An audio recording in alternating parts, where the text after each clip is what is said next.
अरे शर्म करो शर्म। तुम एक प्रॉपर्टी के चक्कर में कहाँ लड़ रहे हो?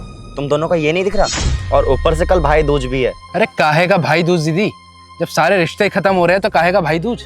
हाँ दीदी, जब भाई के अंदर पैसों की भूख बढ़ जाए ना तो रिश्ते खराब होने ही होते हैं। अरे सच सच बता, कल आएगी कि नहीं आएगी?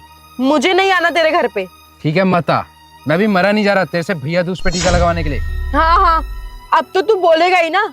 और मुझे भी कोई शौक नहीं है भैया दूज पर तुझे टीका लगाने का।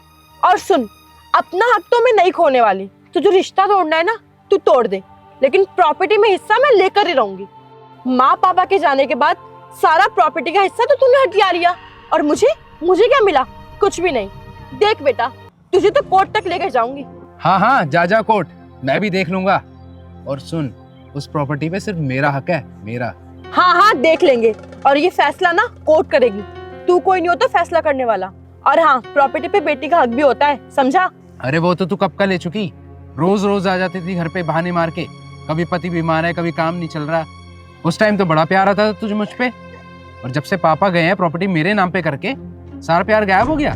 और तुमने भी तो यही सोचा ना कि थोड़े थोड़े पैसे करके दे देता हूँ, उसमें ही खुश हो जाएगी, है ना? अरे बड़ा हाथ तो तुमने खुद मार लिया। मैंने कभी सोचा नहीं था कि तुम इतना ही गिर जाओगे। अरे मैंने भी नहीं सोचा था कि तू प्रॉपर्टी के लिए इतना छोटापन दिखाएगी। मुझे कुछ नहीं सुनना, मुझे बस इतना बता दो कि मेरा हिस्सा दोगे या नहीं। अरे बोला तो नहीं मिलेगा तो नहीं मिलेगा, चल निकल। अरे शिवम शिवानी, तुम दोनों भाई बहन यहाँ रोड पे कैसे लड़ रहे हो? ये बात ना दीदी अब कोर्ट तक जाएगी। अगर प्रॉपर्टी में मुझे हिस्सा नहीं मिला ना तो ये बात court, high court, supreme court तक जाएगी। अरे शर्म करो शर्म। तुम एक प्रॉपर्टी के चक्कर में कहाँ लड़ रहे हो? तुम दोनों का ये नहीं दिख रहा? और ऊपर से कल भाई दूज भी है। अरे काहे का भाई दूज दीदी, जब सारे रिश्ते खत्म हो रहे हैं तो काहे का भाई दूज। हाँ दीदी, जब भाई के अंदर पैसों की भूख बढ़ जाए ना तो रिश्ते खराब होने ही होते हैं। अरे रिश्ता मरा थोड़ी ना है। क्या रिश्ता है तुम दोनों का? भाई बहन का ही ना। और ये रिश्ता तुम्हारे माँ बाप की देन है, और ये प्रॉपर्टी भी। तुम इस प्रॉपर्टी के चक्कर में अपना रिश्ता खराब कर रहे हो। अरे प्रॉपर्टी आज है कल नहीं, लेकिन जो ये रिश्ता है ना वो मरने के बाद भी रहता है। और रिश्तों की कदर ना हमेशा समय निकलने के बाद पता चलती है। अरे मुझे ही देख लो, मैं तो ढूंढती रहती हूँ किसी का तिलक करने के लिए। अगर भगवान मुझे बहन होने का सौभाग्य प्रदान करता ना तो मैं अपने भाई पे ना लाखों दौलत नौछावर कर देती। और वही भगवान मुझे भाई होने का सौभाग्य प्रदान करता ना तो मैं अपनी बहन के पैरों में कांटा तक ना चुभने दूं। अरे मैं तो ये सोचती हूँ, जब एक बहन अपने भाई के माथे पे तिलक लगाती होगी ना तो यही सोचती होगी कि भाई तेरा सर हमेशा उठा रहे। और जब एक भाई अपनी बहन के सर पे हाथ फेरता है ना तो यही सोचता होगा कि बहन तेरा सर कभी नहीं झुकने दूंगा।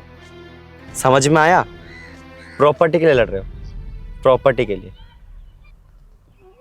आप सही कह रहे हो दीदी, रिश्ते तो ऊपर वाला बनाता है। हाँ दीदी, आप सही कह रहे हो। और आपसे अच्छा रिश्तों की अहमियत कौन समझ सकता है? सॉरी दीदी, सॉरी भाई। सॉरी तो मुझे बोलना चाहिए। हाँ दीदी, आज मुझे बहुत अच्छे से समझ में आ गया, ये पैसा ना सारे रिश्तों को खा जाता है। हाँ दीदी, इन पैसों की वजह से ना जाने कितने रिश्ते खराब होते हैं। चलो ठीक है, तुम दोनों खुश रहो।